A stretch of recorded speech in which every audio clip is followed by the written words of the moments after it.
Hey everyone, Robert Ferringo of Doc Sports here once again with the number 31 team in my NFL preseason power rankings. Today we are talking about the Indianapolis Colts and their season win total picks and predictions. We will get to the Colts and what will be a dreadful season for them in 1 second. First, I want to mention that if you are enjoying these season win total videos, be sure to like and subscribe to the Doc Sports YouTube channel, where you can find daily free picks from the top consortium of sports handicappers anywhere in the world. I feel really confident saying that we have really a fantastic team.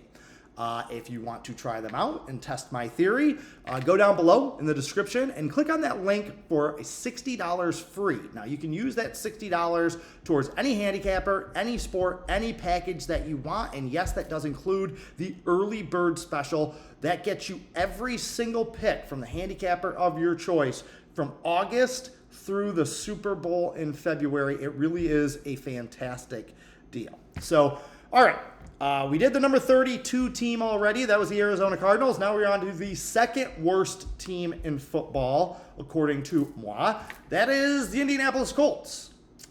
It's really interesting because they kind of followed parallel paths with Arizona to get here. What I mean by that is that flashback just a few short years ago in 2020, the Indianapolis Colts, led by Frank Reich, were an 11-5 team. They were one of the best teams in the AFC. They looked like, and they were good. They were talented. They were young. They had an excellent roster, some cap flexibility. They looked like a team that had positioned itself right up there with Kansas City, Buffalo, and maybe Baltimore as the top tier of the AFC. Where did it go wrong? I went wrong because unlike those other teams, Indianapolis was never able to stabilize the quarterback position. They went from a couple years of Phillip Rivers, then they went to Carson Wentz, which was a debacle. Then they went to Matt Ryan last year, which was an even bigger disaster. So heading into this season, where Matt Ryan's gone, so they're on maybe their fifth starting quarterback and their third head coach since the beginning of the 2021 season. So things have really gone sideways for Indianapolis. Now, they brought in, I'm not butcher his name, Shane Steichen. We'll call him Steichen. The former Philadelphia Eagles offensive coordinator. He has come in to spearhead the rebuild, bringing a new coach, bringing a new quarterback, right? And that's exactly what they did, drafting Anthony Richardson, the top of the first round. The Colts are high on Richardson, and Steichen being able to mold him into a similar player, the hope is, as Jalen Hurts was able to become in Philadelphia, right? Like they look at Anthony Richardson, they see the measurables, they see the raw physical talent, and he is quite a specimen, and they're thinking maybe we can turn this guy into Cam Newton or Jalen Hurts. I'm not buying Anthony Richardson. He was a bad college player. Okay, Cam Newton and Jalen Hurts, they were fantastic college players. All right, you could see the talent there with him. Anthony Richardson was bad. Not only that, but we're going to find out if the Colts are going to make a mistake. Now, I wrote an article on DocSports.com. I actually linked to it in the article that this video is found in at DocSports.com.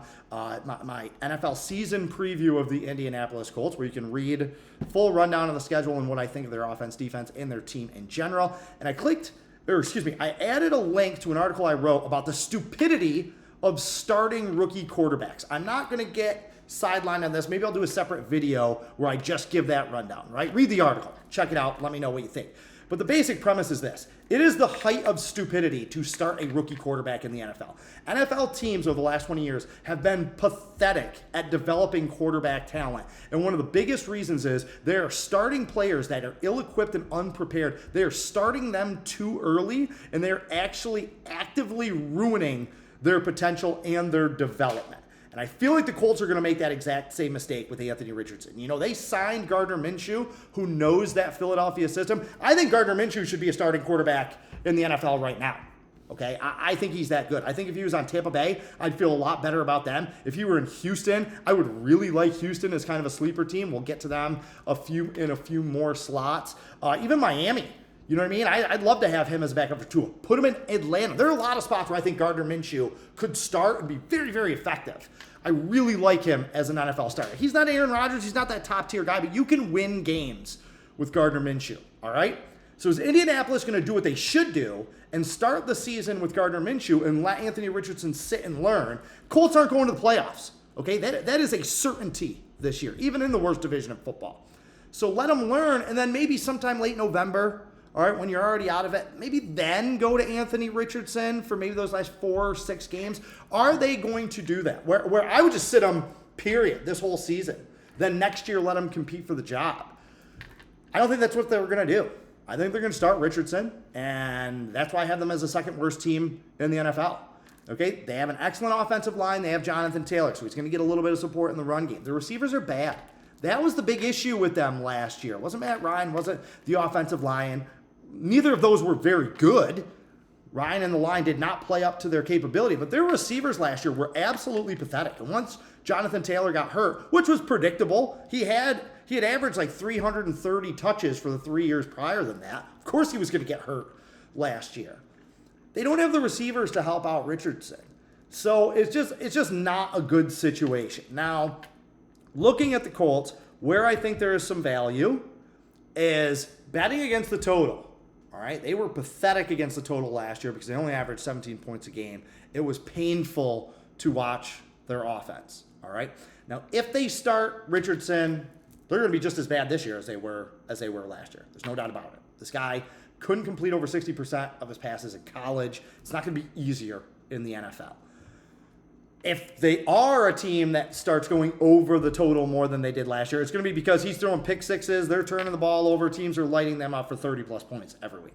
But if the Colts start Gardner Minshew, I think those totals are going to be a little bit depressed because of how bad they were offensively last year. There might be a little early season value with Minshew just coming in there slinging it and them playing in some shootouts. So that's how I'm kind of looking to bet the Colts is against the total, may have some value on the over earlier in the season if they go with Minshew. If not, and they start Richardson, I'm going to be betting against this team because they're really just that bad. Rookie coach, rookie quarterback. I mean, just a bad team. Bad team all around. For me, this is a very, very easy call. Their season win total is 6.5. This is a definite under, and this is a definite play for me. There is absolutely no chance that this team is winning 7 games this year unless they commit to Minshew for the whole season, and maybe through sheer force of will, this guy can get them to 7 wins in the worst division in football. I'm not betting on it. Take the Colts under. That's it for today. Carpe diem, and good luck.